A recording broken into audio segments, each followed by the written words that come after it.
ఎన్ని కూరలు ఉన్నా కానీ ఈ కూరకు మాత్రం ఏది సాటి రాదండి, అంత బాగుంటుంది. హాయ్ అండి అందరికీ, వెల్కమ్ టు అన్నం వారి రుచులు.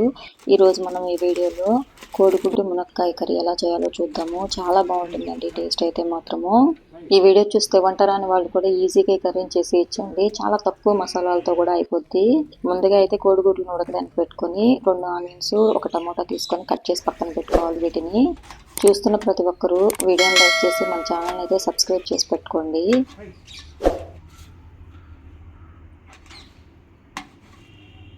అలాగే ఒక 2 మునక్కాయలను కూడా తీసుకొని ముక్కలు చేసుకొని పక్కన పెట్టుకోవాలి. ఇప్పుడైతే మసాలా కోసము కొన్ని మిరియాలు, కొన్ని లవంగాలు, కొంచెం పట్ట, అల్లము, తెల్లగడ్డ తీసుకోవాలి. ముందైతే పట్ట, లవంగాలు, మిరియాలు వేసుకొని ఫస్ట్ నూరేసుకున్నాము.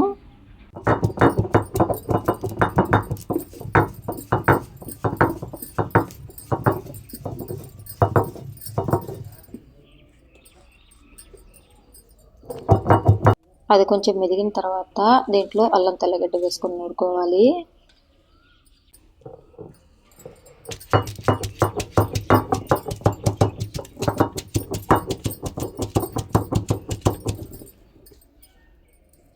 ఇవంతా బాగా మెదిగిన తర్వాత కొంచెం ధనియాల పొడి వేసుకొని కలిసేటట్లు నూరుకోవాలి. ఇంట్లో ధనియాలు లేవండి, అందుకే ధనియాల పొడి వేసిందమ్మ అయితే.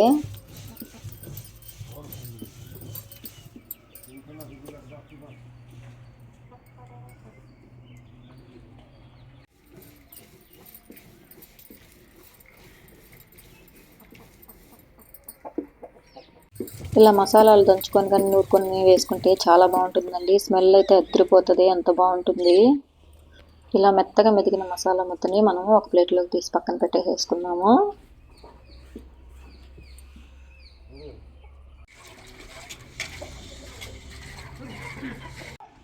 మనకైతే కోడిగుడ్లు ఉడికిపోయాయి. ఇవి దించేసుకొని చల్లనీళ్ళలో వేసుకున్నాము.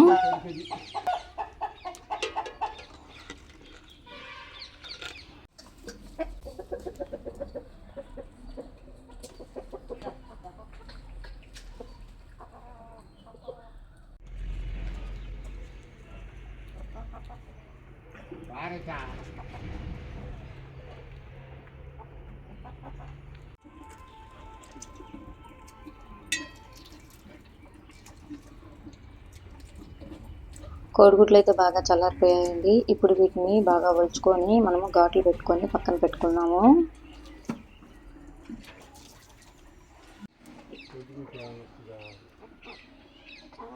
ఇప్పుడు పొయ్యి మీద ఈ రకంగా ఒక మట్టి పాత్ర పెట్టుకొని దాంట్లో తగినంత నూనె వేసుకోవాలి.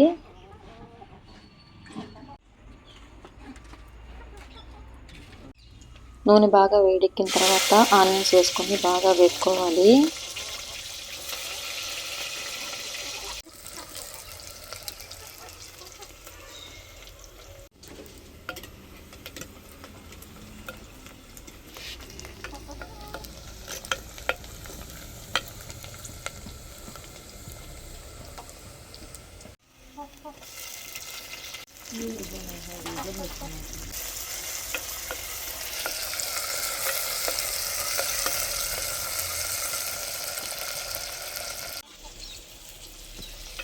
మనం వేసుకున్న ఆనియన్స్, టమోటాలు బాగా వేగిన తర్వాత రుబ్బు పెట్టుకున్న మసాలా ముద్దను కూడా వేసుకొని బాగా కలిపి వేగనివ్వాలండి, పచ్చివాసన పోయేదాకా.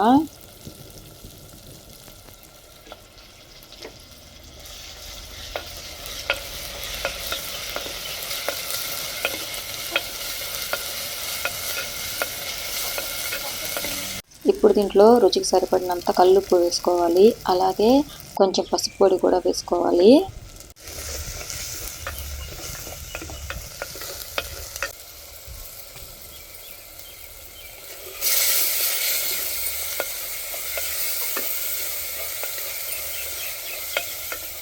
ఈ మసాలాలు బాగా వేగిపోయిన తర్వాత మనం కట్ చేసి పెట్టుకున్న మునక్కాయలు కూడా వేసేసేయాలి. ఈ మునక్కాయలకి మసాలా పేస్ట్ బాగా పట్టేటట్లు కలుపుకోవాలి.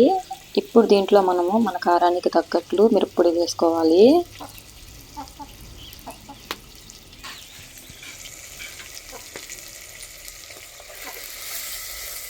ఇప్పుడు ఈ కర్రీలో మనము తగినన్ని నీళ్ళు వేసుకోవాలి. అమ్మ అయితే ఇక్కడ మసాలా రుబ్బింది కదా, ఆ వాటర్ అయితే వేసేసుకుంది. ఈ రకంగా తగినన్ని నీళ్లు వేసుకున్న తర్వాత మనం వేసుకున్న మునక్కాయలు బాగా కుక్ అయ్యేదాకా మనం ఉడకనివ్వాలి.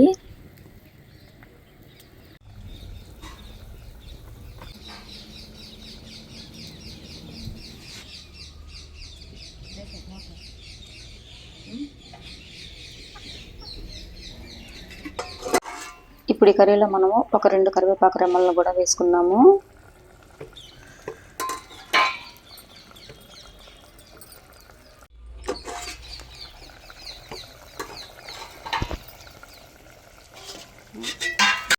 చూసారు కదా, మనకి మునక్కాయ అయితే కరెక్ట్గా ఉడికిపోయింది. ఇప్పుడు దీంట్లో మనము ఎగ్స్ యాడ్ చేసేసుకోవచ్చు.